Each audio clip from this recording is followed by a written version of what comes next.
merusak ukhuwah Islamiyah. Masjid yang besar kalau sudah kelahi di dalamnya, tinggal kelahi, tak lagi ada persatuan. Masuk masjid bukan baca doa pintu masuk masjid, malah masuk masjid ngelihat kira-kira dia di mana ya. Oh dia di sana, gua di sini lah. Oh di sini, dia di sini. Sampai akhirnya satu hari terlambat, lupa ngelihat. Allahu Akbar, rupanya dia di samping. Jangan kelahi. Wa'tasimu bihablillah. Berpegang teguhlah dengan tali Allah. Tali Allah itu apa? Al-Quran dan Sunnah. Apalagi ulama. Gak ngerti Quran, gak ngerti Sunnah, tanya ulama. Al-ulama warasatul anbiya. Wa'tasimu bihablillah. Berpegang teguh dengan tali Allah. Wala tafarraqu. Jangan berpecah belah. Coba lihat bunyi ayatnya. Andai ayat itu sampai bihablillah titik sudah cukup. Berpegang teguhlah dengan cara tali Allah. Cukup. Mengapa ujungnya tetap ditutup? Wala tafarraqu. Jangan berpecah belah. Karena banyak orang yang sudah baca Quran, sudah sholat, sudah puasa sunat, tapi hatinya pecah bercabang. Galah patah boleh disambung, kaca retak boleh direkat. Hati rusak, kemana obat akan dicari. Oleh sebab itu kalau ada fitnah-fitnah, tabayun, klarifikasi. Jangan suudzon. Bismillahirrahmanirrahim. Ijtanibu katsiran minaz-zan. Kepengurusan masyarakat, jamaah, sayang kebersamaan rusak. Gara-gara apa? Gara-gara nila setitik rusak susu sebelanga. Gara-gara api di dalam sekam. Ada kulit padi bertimbun, di dalamnya itu ada setitik api. Tiba-tiba api menyala, akhirnya semua menjadi abu, dan abu dihembus angin, tak berkesan sama sekali. Hilang 3 ibadah. Ibadah badan hilang, ibadah harta hilang, ibadah hati hilang. Gara-gara apa? Berkelahi. Ingat, setan tak pernah berhenti. Inna syaitan, setan ya'isa an ya'budahul musallun. Setan kalau sudah melihat orang sholat, dia tidak lagi goda mereka untuk menyembah. Sembahlah aku, sembahlah aku, sembahlah aku, sembahlah aku. Tidak. Tapi apa yang dia lakukan? Walakin fit tahrish, menanamkan permusuhan ke dalam hati orang yang sholat. Maka jaga ini. Jangan kita bertengkar gara-gara masalah khilafiyah. Saya kalau jadi imam di masjid dekat rumah saya jadi imam, saya baca kunut. Dan imam-imam dekat rumah saya itu saya pesan harus baca kunut, karena saya berpegang mazhab Syafi'i. Tapi ketika sholat di Masjid Al-Qalam, saya tidak tahu jamaah di sini pakai kunut apa tidak. Saya tidak ingin merusak kebiasaan mereka. Mana tahu mereka ikut mazhab Hambali, mana tahu mereka Muhammadiyah, saya tidak tahu. Maka ketika diminta jadi imam, Ustadz jadi imam, patuh. Saya tak mau merusak, biarlah imam tetap saja. Rupanya imam di Masjid Al-Qalam tidak baca kunut, ya saya tetap ikut sholat.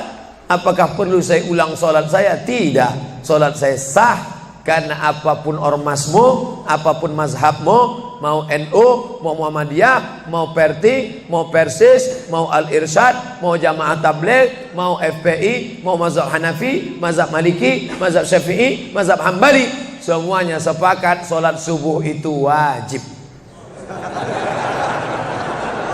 Jadi yang wajib aja kita laksanakan. Adapun perbedaan teknisnya, yang satu pakai usolli, yang satu nggak pakai usolli, yang satu ngangkat tangannya ke telinga, yang satu ngangkat tangannya ke bahu, yang satu bismillahnya jahar, yang satu bismillahnya sir, yang satu ayatnya panjang, yang satu ayatnya pendek, yang satu pas mau turun sujud tangan duluan, yang satu lutut duluan, yang satu duduknya tapak kakinya duduk di tapak kaki kiri, yang satu duduknya langsung pantatnya ke lantai, yang satu telunjuknya ngangkat sekali, yang satu berkali-kali. Itu masalah teknis simple sederhana. Ada masalah yang lebih besar. Apa masalah kita yang lebih besar? Membeli tanah baru untuk buat sekolah Islam, membeli tanah baru, ruko baru untuk buat apa? 212 mat, kita mat, orang Islam belanja di warung Islam. Alangkah indahnya selesai acara sholat subuh bersama, pengajian bersama, selesai itu belanja beras minyak goreng bersama. Serbu. Sehingga bangkitlah ekonomi umat. Berapa pegawai bisa ditampung bekerja? Langsung membeli beras ke tempat-tempat tanaman masyarakat. Sehingga mereka tidak menjadi korban rentenir. Musim menanam diulur, kasih pinjaman pupuk, pinjaman tanah.